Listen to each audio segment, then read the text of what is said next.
అంటే ఒక డెమోక్రసీ, ఒక ప్రజాస్వామ్య విలువల్ని కోరుకునేటువంటి హిందుత్వవాదులే వాళ్ళ టార్గెట్. ఇప్పుడు సార్ మీద అనేక రకాల నిందలేస్తూ ఉన్నారు, సోషల్ మీడియాలో పెద్ద ఎత్తున ట్రోల్ చేస్తూ ఉన్నారు. మోడీ గారి మీద కూడా గోద్రా అల్లర్లలో ప్రధాన నిందితుడని కేసు ఉన్నది. మరి ఆయన నిందితుడా?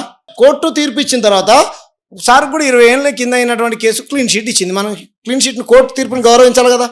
మీ సార్ మాత్రం పవిత్రుడా? మీరెలా తప్పుడు ప్రచారాలు చేస్తారు చెప్పండి? గోద్రా అల్లర్లలో హిందువుల ముస్లింల చావులకు మీరే కారణం అంట కదా మోడీ గారు అని ఓ జర్నలిస్ట్ మైక్ పెడితే 7 చెర్ల నీళ్ళు తాగిండు మోడీ గారు, తెలుసా? మరి సమాధానం చెప్పలే. అట్లా సారు సమాధానం చెప్పకుండా ఉన్నాడా?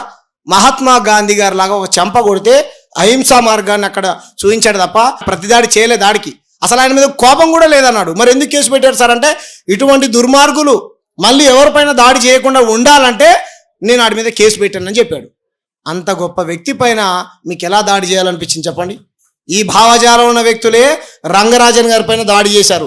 ఈ భావజాలం ఉన్న వ్యక్తులే మా దళిత ఎమ్మెల్యేల ఇంటి మీదకి మంత్రం అర్థం కాలేదంటూ పోయి కొట్టారు. వాళ్ళే, మీరు ఏమనలేదు, మెడకాయ మీద ఉన్నదని ఏమంటారు, తలకాయ అంటారు కదా. నువ్వు అంత నిజాయితీ పరుడు అయితే నువ్వు కూడా తలకాయ అన్నావు కదా బాబు. మరి నువ్వు ఏమన్నావు? నువ్వు చెప్పకపోతివి. ఆయన ఒక్కసారి అన్నాడు, నువ్వు 10 సార్లు అన్నావు తలకాయ అంటావు తలకాయ అంటావు. మరి నిన్ను ఎన్నిసార్లు కొట్టాలి చెప్పు?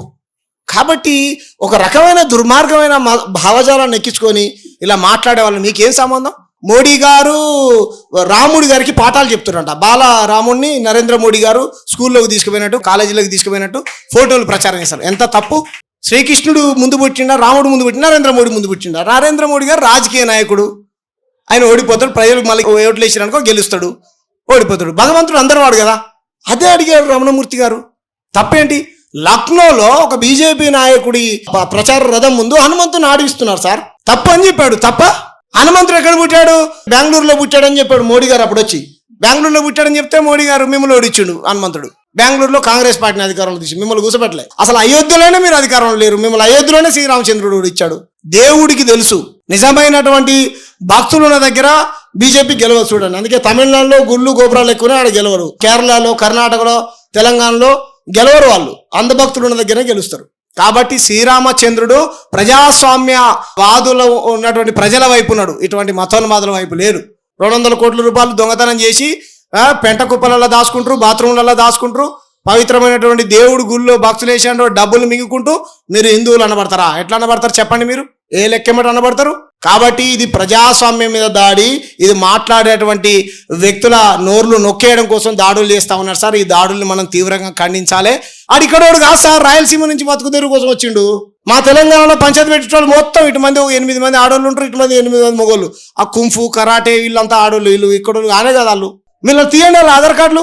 ఆ సుగుణ బిగున వీళ్ళంతా ఇక్కడోళ్ళు కాదు, ఒక్క అమారా ప్రసాద్ ఇక్కడోడు. వీళ్ళంతా మూట. ఎందుకంటే ఈ 10 ఏళ్ళలో ఎప్పుడు లేదు సార్ తెలంగాణలో మా రోజు వీరన్న గురించి, బెల్లి లలితక్క గురించి, మా సాగలైలవ గురించి, మహాత్మా పూలే గురించి, మా రాములు సార్ అయితే బాబాసాహెబ్ అంబేద్కర్ గురించి ఎక్కువ చర్చ జరిగేది. పొద్దున్న లేస్తే మత పంచాయతీలు పెడతా ఉన్నారు. ఎవరు దీని వెనకాల ఉన్నదంటే రంగరాజన్ గారి పైన దాడి చేసిన ఆయన కూడా ఇక్కడైనా కాదు, వీరరాఘవరెడ్డి వెస్ట్ గోదావరి నుంచి వచ్చిండు. ఈయన ఇక్కడైనా కాదు, కర్నూలు నుంచి వచ్చిండు.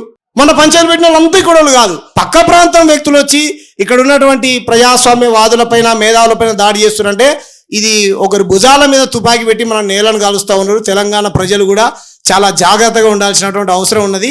మోడీ గారుతోని లేకపోతే ఈ చంద్రబాబు నాయుడుతోని వీళ్ళిద్దరు బ్రదర్స్ కలిసి ఈ తెలంగాణలో ఉన్నటువంటి ప్రశాంతమైన ప్రజాస్వామ్య వాతావరణాన్ని ఖరాబ్ చేయాలనుకుంటున్నారు సార్.